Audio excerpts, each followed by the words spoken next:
La nuit tombe paisiblement. Un serpent trouve son chemin dans une menuiserie. Alors que les ondulations de son corps parcourent le sol, il se coupe contre la lame tranchante d'une scie. Le serpent se dresse et frappe violemment la lame dentelée. Un acte déraisonné et sans conséquence pour la scie, mais qui blesse gravement le serpent à la mâchoire. Aveuglé par sa rage et convaincu d'être face à un ennemi dangereux, le serpent entoure la scie de tout son long pour en venir à bout et la faire suffoquer.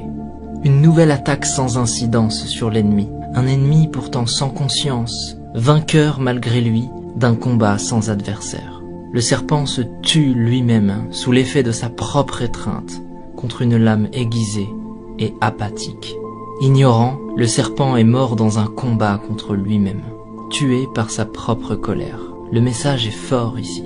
Souvent, lorsque nous réagissons sous l'effet de la colère, nous pensons que les autres nous ont blessés, qu'ils ont agi sciemment, et nous réagissons au quart de tour alors que ce n'est pas nécessaire. Nous cultivons de la rancœur et du ressentiment.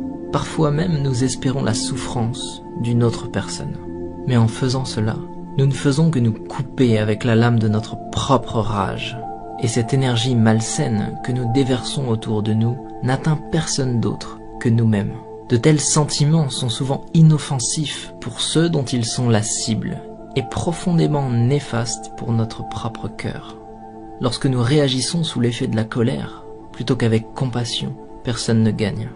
Ignorer la négativité est toujours plus sain. Pardonner, accepter et laisser passer est toujours plus habile. Se concentrer sur la création plutôt que sur la destruction est toujours plus sage. Et il est plus noble de bâtir la vie que nous voulons, plutôt que de chercher à détruire celle que nous ne voulons pas. Si quelqu'un se comporte mal avec nous, plutôt que de réagir avec agressivité et violence, peut-être devrions-nous comprendre ce qui est en train de traverser cette personne et faire preuve d'écoute et de compassion. Peut-être que sa journée est difficile.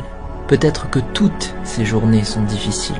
Lorsque nous regardons les choses avec une nouvelle perception, il est plus facile d'avancer, de laisser toutes les énergies négatives derrière nous, d'abandonner ce qui n'est pas constructif pour notre futur et de simplement laisser passer. Nous devrions avancer avant que la colère nous consume et nous détruise comme le serpent. Ne réagissez pas, montrez de la compassion, ne ressassez pas, avancez et restez concentrés sur l'élaboration d'une vie meilleure pour vous-même. Ainsi s'exprime la métaphore du